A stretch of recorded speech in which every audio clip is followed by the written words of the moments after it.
وعلى آله وصحبه ومن والاه وأشهد أن لا إله إلا الله وحده لا شريك له وأشهد أن محمدا عبده ورسوله الذي لا نبي بعده.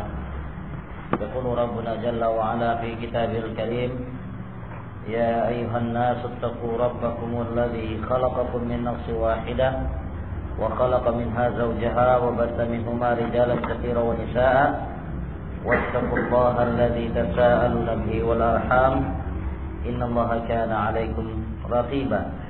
أما بعد، فيا إخوان الدين عزني الله وإياكم جميعا. Alhamdulillah, pada malam hari ini kita bisa melanjutkan kembali, walaupun ini bukanlah jadwal yang semestinya, tapi karena memang dikarenakan taklim ini hanya sebulan sekali, sangat sangat eman kalau kata orang Jawa kalau seandainya diliburkan. Sehingga kemarin ana berinisiatif memberikan usulan kepada panitia untuk maju apa dimundur? Diundur ya, dimundurkan waktunya sampai hari Rabu ini. Walaupun ini hanya sebatas hari Rabu ini saja. Adapun untuk besok-besok insyaallah tidak. Mudah-mudahan Allah Subhanahu wa taala memberikan kemudahan selalu agar kita bisa terus taklim, terus mendalami ilmu agama. Saya berkata Allah wa yakum jami'an. Insyaallah hari ini hari terakhir ini. Hari terakhir dari pembahasan sujud sahwi kita insyaallah. Sampai di mana kita kemarin? Ayat Sofat.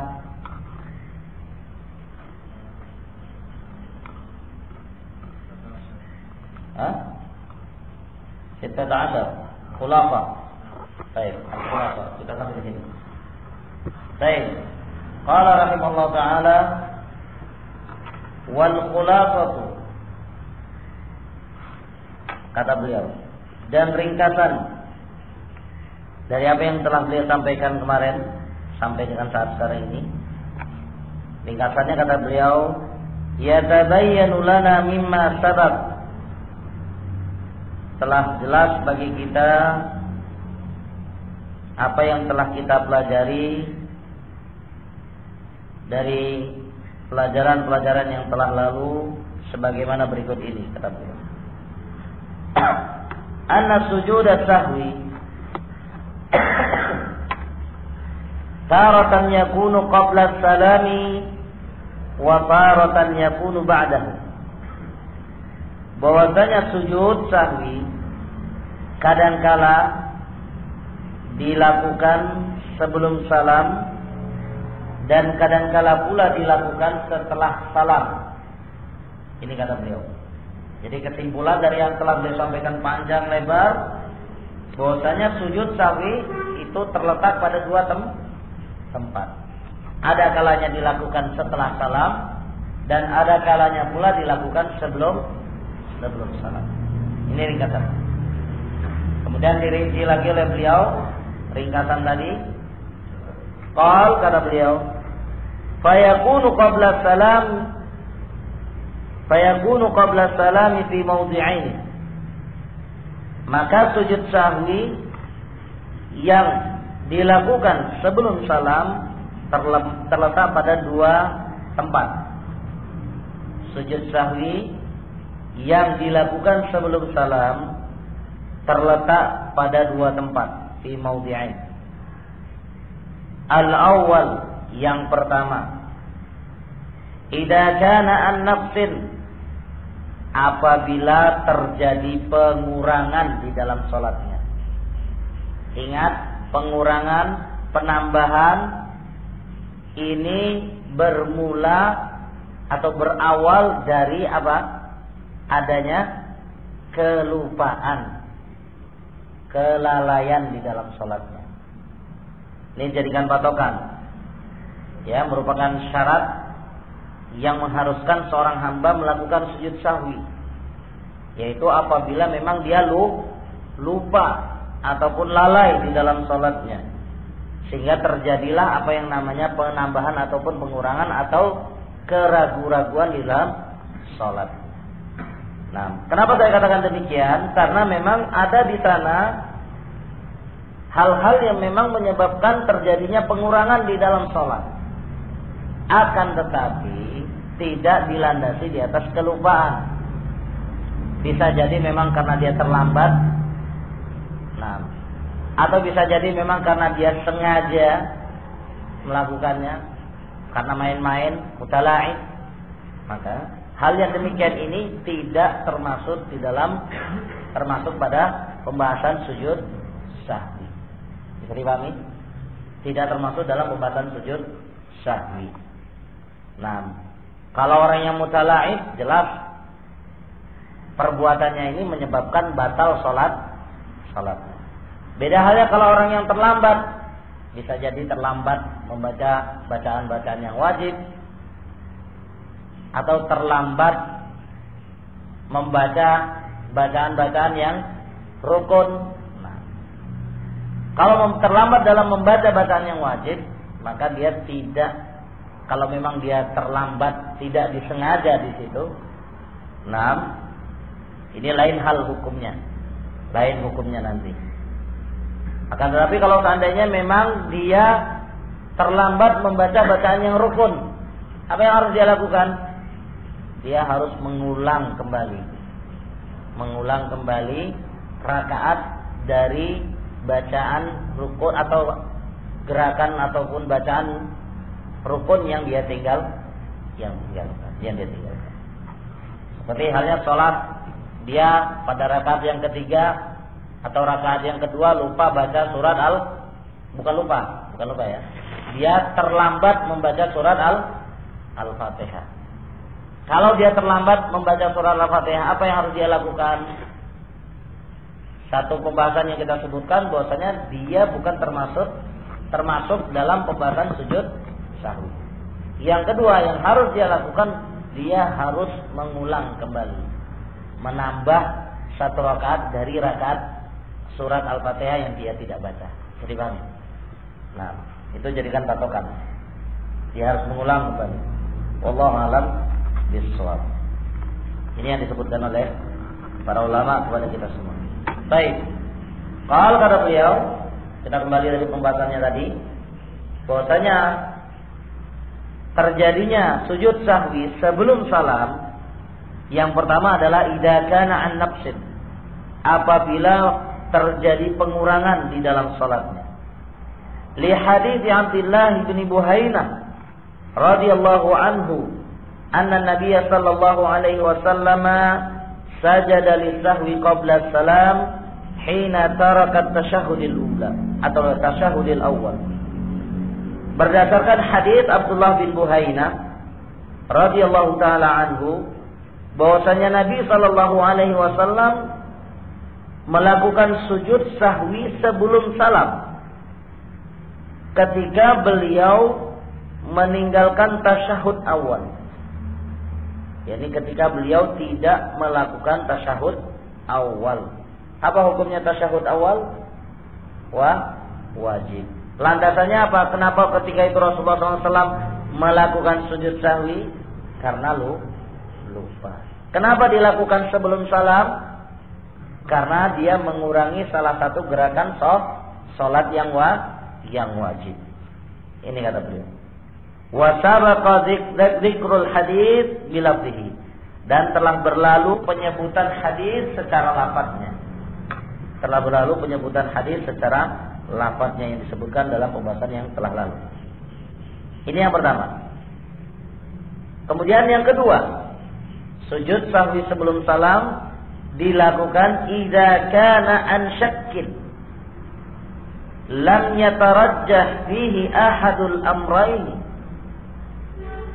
Yang kedua kata beliau, apabila memang ketika itu dia ragu di dalam sholatnya dan dia tidak bisa menguatkan salah satu dari keraguan yang ada pada dirinya ketika dia sholat tadi.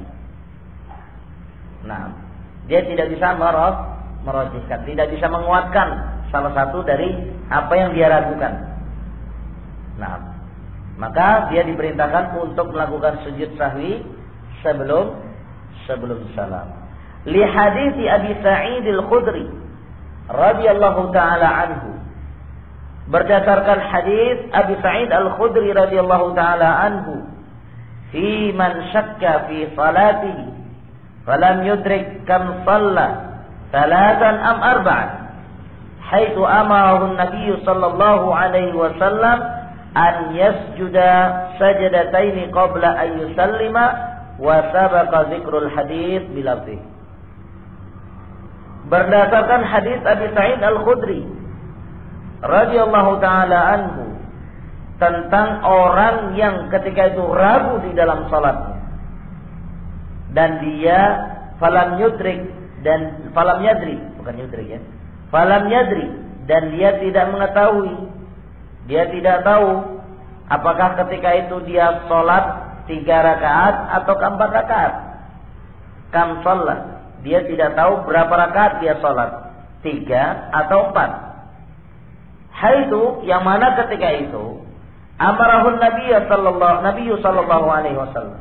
Nabi sallallahu alaihi wasallam memerintahkan kepada dia agar dia sujud 2 kali sujud qabla an yusallima, sebelum salam. Wa sabaqa dzikrul hadits bilafzihi, dan telah dijelaskan, telah berlalu penjelasannya atau penyebutan tentang lafaz hadis secara rinci. Ini kata beliau. Jadi 2 keadaan, 2 tempat seseorang diperintahkan untuk melakukan sujud sahwi sebelum salam. Yang pertama, apabila dia melakukan pengurangan di dalam salat. Yang kedua, apabila dia ragu dan tidak bisa menguatkan salah satu keraguan yang ada pada dirinya ketika dia salat tadi. Nah, hadis yang pertama adalah hadisnya siapa? Abdullah bin Buhainah. Cukup ini sebenarnya. Hadis yang kedua adalah hadisnya Abi Sa'id Al-Khudri radhiyallahu taala. Ini yang disebutkan oleh beliau dari kesimpulan yang pertama.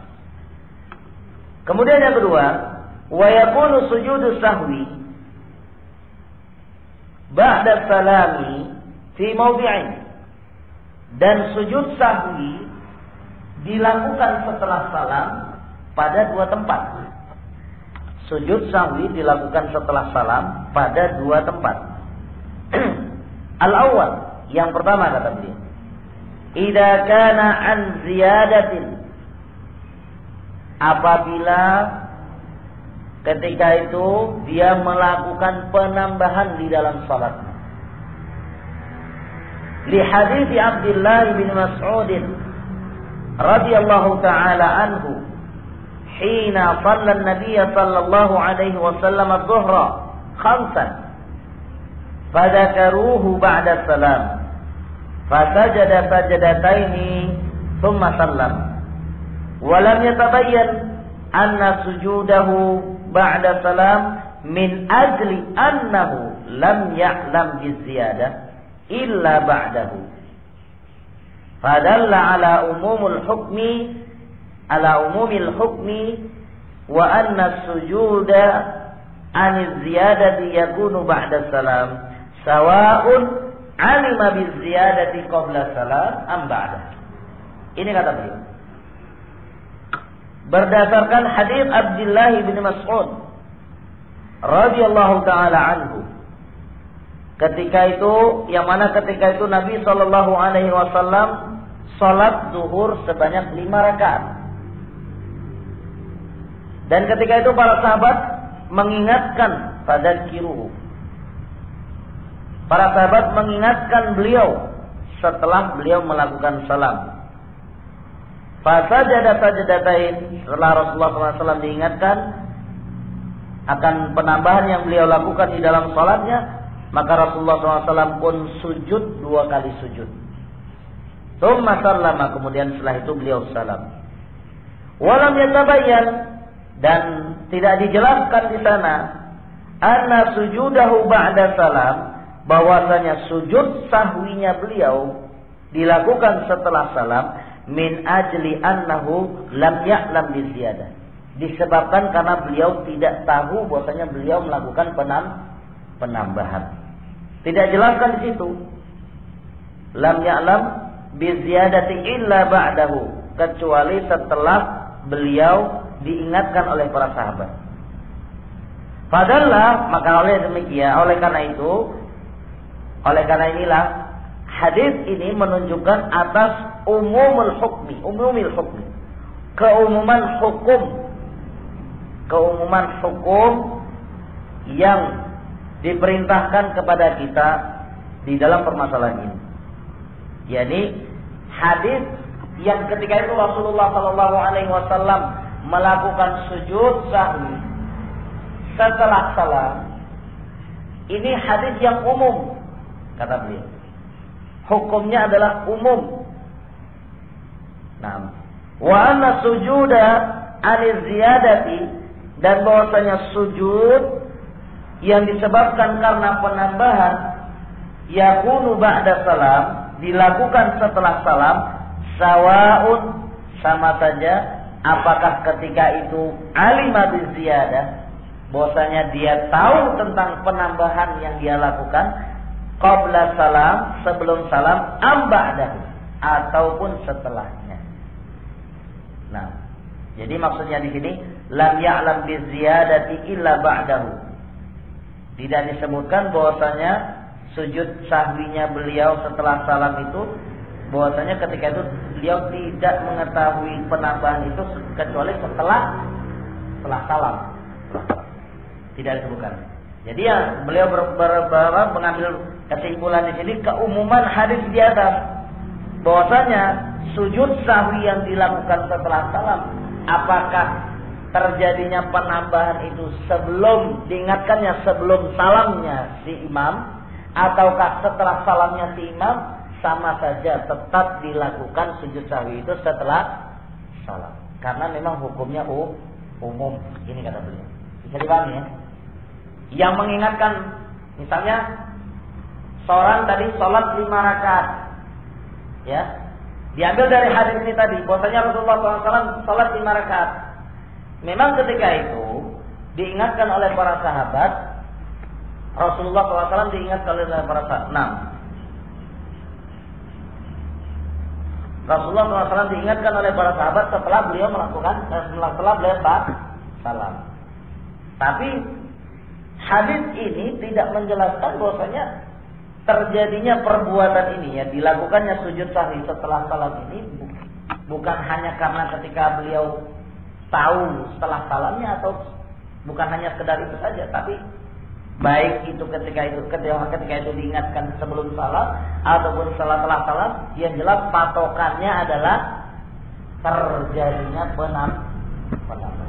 Jadi Pak, terjadinya penambahan, bukan kapan ketika dia diingatkan, bukan. Tapi yang diinginkan di sini adalah memang patokannya sang imam ataupun orang yang sholat itu tadi, dia melakukan penambahan, maka dia diperintahkan untuk sujud sahwi setelah salam. Ini maksudnya. Jadi apa yang diinginkan oleh beliau hanya dari sisi wajhul istidlal, sisi pendalilannya. Baik. Wa min dzalik, dan di antara hal yang demikian ini kata beliau, contoh lain yang disebutkan oleh beliau, idza sallama qabla itmami salatihi, apabila seorang sholat sebelum sempurnanya sholatnya, sebelum sempurna sholatnya,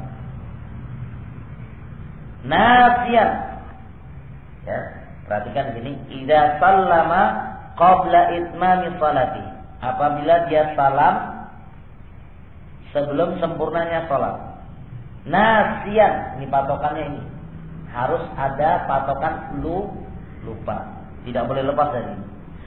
Summa dzakara fa'atammaha, kemudian dia teringat, atau mungkin dzukira, ada yang mengingatkan dia. Bisa dzakara, bisa dzukira. Kalau dzakara dia yang teringat, kalau dzukira dia diingatkan. Fa'atammaha, kemudian setelah itu dia menyempurnakannya. Fa'innahu zada salaman, maka orang ini terhitung sebagai orang yang menambah salam. Kenapa kok bisa menambah salam? Kenapa kok bisa dinyatakan bahwasanya orang ini dinyatakan sebagai menambah salam? Apa perlu contoh? Perlu contoh?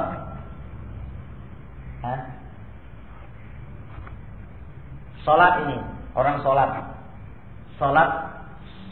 Isya. Sholat Isya berapa rakaat? 4 rakaat. Ternyata di rakaat yang ketiga, ketika itu dia sudah salam. Makanya dikatakan qabla itmami sholat. Salam tapi belum sempurna sholatnya. Terus dia diingatkan atau dia ingat bahwasanya dia kurang 1 rakaat lagi. Baik. Apa yang harus dia lakukan? Dia sempurnakan dulu kan? Dia sempurnakan. Ingat, salam sebelum sempurnanya sholat ini masuk dalam penambahan atau pengurangan? Penambahan. Kenapa dinyatakan sebagai penambahan? Lupa. Karena dia menambah salam yang seharusnya berapa salam dalam satu sholat? 1 kali salam. Tapi ternyata dia menambah 2 kali salam. Bisa dipahami? Nah, diberitakan dia untuk menambah, menyempurnakan sholatnya. Nah, maka kata beliau, fa innahu zada salaman. Orang ini terkategori sebagai orang yang menambah salam. Walaupun memang sholatnya kurang, tapi karena dia belum waktunya salam, dia sudah salam. Nah, itu dia menambah salam. Nah, kita ulang lagi. Fa innahu zada salaman fi asna'i salatihi. Maka orang ini terhitung orang yang menambah salam di dalam salat. Di pertengahan salatnya. Fi asna'i salatihi. Di pertengahan salat. Apa yang harus dia lakukan? Fayasjudu ba'da salami. Maka yang diperintahkan kepada dia adalah hendaknya dia sujud setelah salam. Sujud apa maksudnya di sini? Sujud sahwi. Li hadits Abi Hurairah radhiyallahu taala anhu, berdasarkan hadits Abi Hurairah radhiyallahu taala anhu, hina sallama an-nabiy sallallahu alaihi wasallam fi salati adh-dhuhri aw al-'asr. Ketika itu Rasulullah sallallahu alaihi wasallam pernah salam pada salat zuhur ataupun salat asar min rak'ataini, pada rakaat yang kedua. Beliau salam pada rakaat yang kedua. Fadzakaruhu, maka ketika itu para sahabat pun mengingatkan beliau. Fa'atamma salatahu, maka ketika beliau diingatkan, siapa yang mengingatkan? Zul Yadain, orang yang punya tangan panjang. Salah seorang dari para sahabatnya Nabi sallallahu alaihi wasallam. Ketika diingatkan, merasa yakin beliau memang kurang ketika itu, maka beliau pun ketika itu menyempurnakan salatnya. Wa sallama, setelah beliau sempurnakan, beliau pun salam. Tsumma sajada lisahwi, kemudian setelah itu pun beliau sujud sahwi. Setelah salam. Wa sallama, kemudian diakhiri dengan salam. Wa sabaqa dzikrul hadits bilafzihi. Dan telah berlalu penyebutan hadis dengan lafaznya, kata beliau. Ini di antara sujud sahwi yang dilakukan setelah salam disebabkan karena penambahan. Di antaranya adalah karena memang dia melakukan salam sebelum sempurnanya sholat. Baik, yang kedua, sebab atau tempat yang kedua sujud sahwi dilakukan sebelum salam. Setelah salam. Tsanian, yang kedua, atau adzani yang kedua, idza kana an syakkin tarajjaha fihi ahadul amrayn, apabila ia ragu di dalam salatnya Dan ketika itu dia bisa menguatkan salah satu dari dua perkara yang ia ragukan di dalam sholat. Ia bisa menguatkan salah satu dari dua perkara yang ia ragukan di dalam sholat. Li hadits Abdi ibni Mas'ud radhiyallahu anhu, berdasarkan hadis Abdullah bin Mas'ud radhiyallahu taala anhu, anna Nabiy sallallahu alaihi wasallam amara man syakka fi salatihi an yataharra al-aswab fa yutimma alaihi thumma yusallim wa yasjud wa sabaqa dzikrul hadits bilafzihi.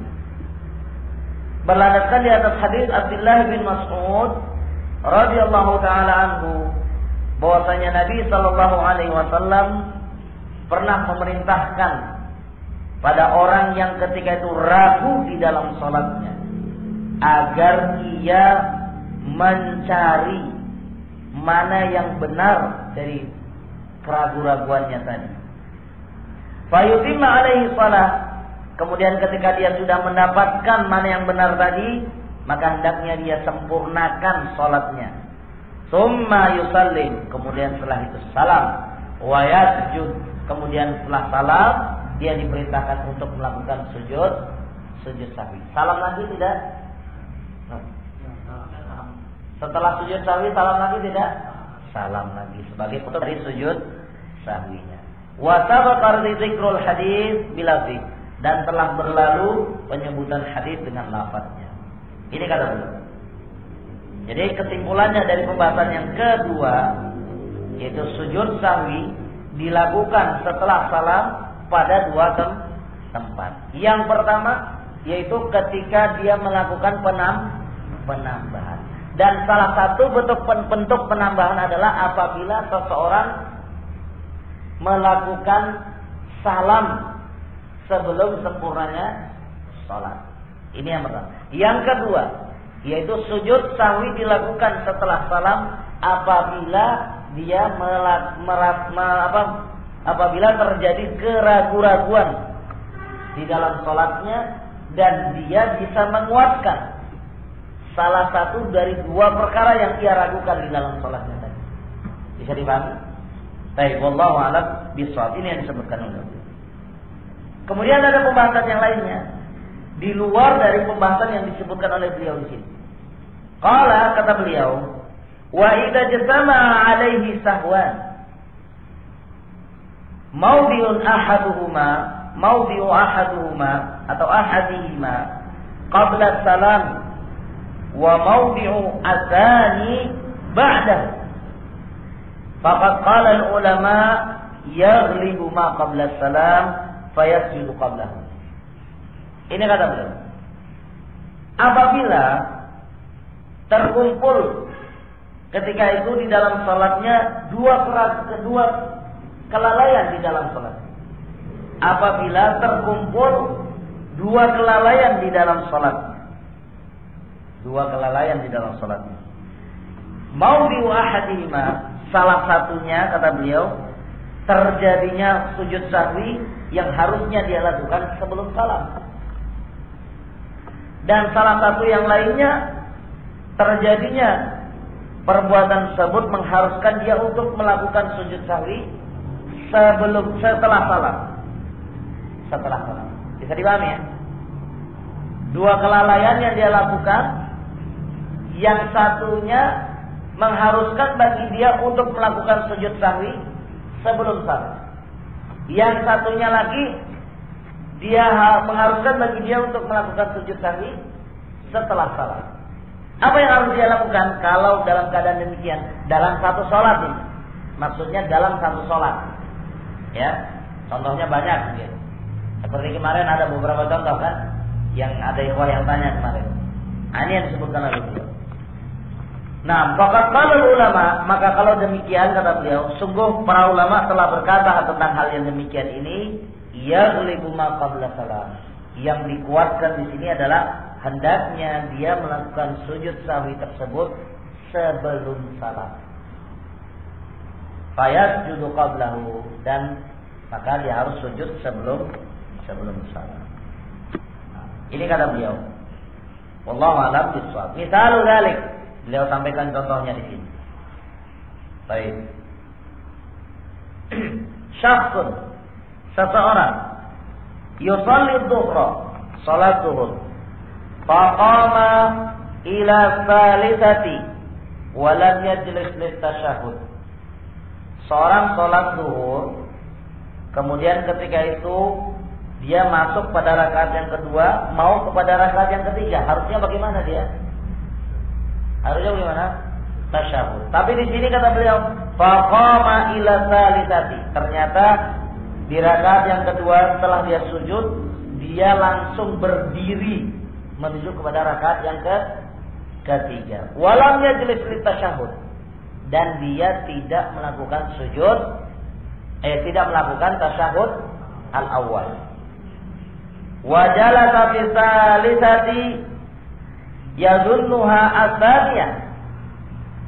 Dan ketika pada rakaat yang ketiga, ya, perhatikan, ketika di rakaat yang ketiga setelah sujud, ternyata dia melakukan tasyahud.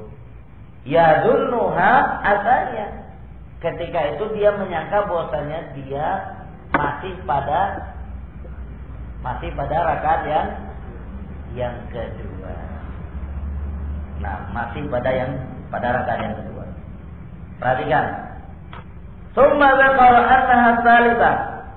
Kemudian pada rakaat yang kedua, setelah itu dia teringat.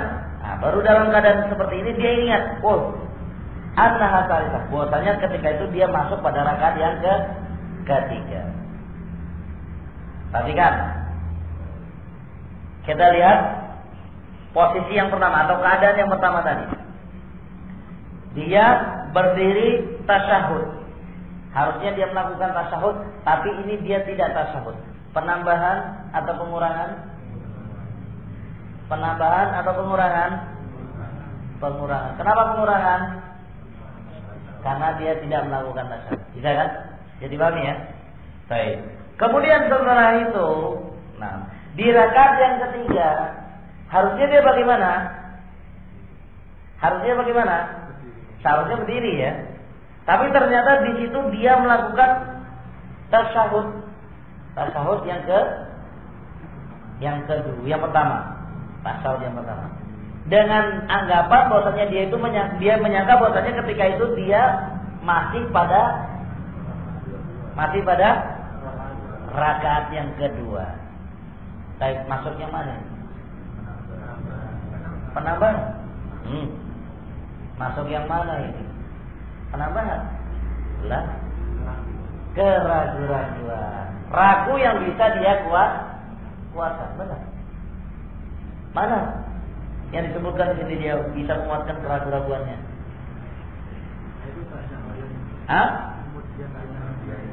Tsumma dzakara annaha ats-tsalitsah. Ini dia. Perhatikan bentuk konteks ucapan beliau. Wa jalasa fi tsalitsati yadhunha. Dia duduk pada rakaat yang ketiga. Dia menyangka bahwasanya ketika itu dia masuk pada rakaat yang kedua. Dia nyangka. Sementara kemudian setelah itu dia teringat. Iya. Ragu pertama, terus timbul, ternyata saya masuk pada rakaat yang ketiga. Apa yang harus dia lakukan dalam keadaan seperti ini? Berarti dua sahwi yang terkumpul, ya kan? Yang satunya harusnya dilakukan sebelum salam, yang satunya lagi dia lakukan harusnya setelah salam. Apa yang harus dia lakukan? Kata beliau, fa innahu yaqumu. Yang harus dia lakukan kalau dalam posisi seperti ini, dia langsung berdiri. Kalau sudah dia bisa merojikan, dia kuatkan, langsung berdiri. Karena ketika itu masuk pada rakaat yang ketiga. Dia harus berdiri. Wa ya'ti bi rak'atin. Kemudian dia selesaikan satu rakaat yang tersisa. Wa yasjudu lis-sahwi tsumma yusallim. Kemudian setelah selesai tasyahud, sebelum salam dia melakukan sujud sahwi. Kemudian setelah itu baru dia salam. Ini contoh yang disebutkan. Bisa dipahami? Baik. Ini yang disebutkan oleh beliau di dalam contoh dari pembahasan yang terakhir. Kalau kemudian beliau menyatakan yang terakhir, fahada syakhsun tarakat tasyahudil ula wa sujuduhu qabla salam wa zada julusan fi raq'ati tsalitsati. Orang ini tadi meninggalkan tasyahud pertama dan sujudnya. Harusnya dia lakukan sebelum salam. Maksudnya wasujudu, sujud sahwi yang dia lakukan seharusnya setelah salam. Oh, setelah salam jadi. Qabla salam, sebelum salam. Ya. Wasujuduhu qabla salam, dan seharusnya dia melakukan sujud sahwi ketika itu sebelum salam. Wa zada julusan fi raq'ati tsalitsati, dan dia menambah duduk tasyahud awal pada rakaat yang ketiga. Wa sujuduhu ba'da salam, dan harusnya dia lakukan sujudnya setelah salam. Fa ghalaba ma qabla salam, maka kata beliau yang dikuatkan di sini untuk dia lakukan adalah hendaknya dia melakukan sujud sahwi sebelum salam. Wallahu a'lam, kata beliau. Wallahu a'lam bis-shawab. Ini yang terakhir. Kemudian beliau tutup, wallahu as'al an yuwaffiqana wa ikhwanana al-muslimin li fahmi kitabihi wa sunnati rasulihi sallallahu alaihi wasallam. Dan hanya kepada Allah lah aku meminta agar Allah Subhanahu wa taala memberikan taufik kepada kita semua serta saudara-saudara kami kaum muslimin agar mereka bisa memahami kitabnya Allah, kitab Allah Subhanahu wa taala, yaitu Al-Qur'an Al-Karim dan sunnah Rasulnya sallallahu alaihi wasallam, wal amalu bihima zahiran wa batina, dan agar mereka diberi taufik oleh Allah Subhanahu wa taala untuk mereka bisa mengamalkan apa yang terdapat di dalam kitab dan sunnah secara zahir maupun secara batin, fil aqidah, baik di dalam permasalahan aqidah, wal ibadah, maupun di dalam permasalahan ibadah, dan demikian pula di dalam permasalahan al-muamalah. Wa ayyuhsinal aqibata lana jami'an, dan agar Allah Subhanahu wa taala membaguskan akibat akhir daripada kita semua. Innahu jawadun karim, sesungguhnya Allah Subhanahu wa taala adalah zat yang maha dermawan lagi maha mulia. Walhamdulillahi rabbil alamin, dan segala puji hanya bagi Allah Rabb semesta alam. Wa sallallahu wasallam ala nabiyyina Muhammad, dan salawat serta salam kepada atas nabi kita Muhammad, wa ala alihi, dan kepada atas keluarganya dan para sahabatnya secara menyeluruh. Tsumma tahriruhu biqalam al-faqir ila Allah taala Muhammad Shalih Al-Utsaimin. Kemudian ini tulisan ini ditulis oleh beliau al-faqir, yakni Syekh Muhammad bin Shalih Al-Utsaimin, pada tanggal 4 bulan 3 tahun 1400.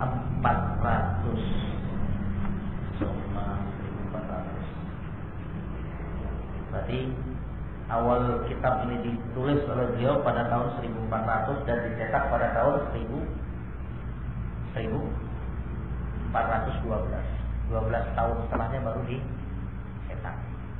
12 tahun. Sekarang 1000 berapa? 1000 berapa? 1400 berapa? 23 32? 33. Nah, 1433. Sudah berapa tahun berarti? Sudah jauh sekali ya. Nah, ya kalau dari 1400-nya berarti sudah 33 tahun. Tapi kalau yang 412 ini berarti berapa? 21 tahun. Walhamdulillahirabbil alamin. Selesai kita membahas kitab sujud sahwi, tinggal mengamalkannya.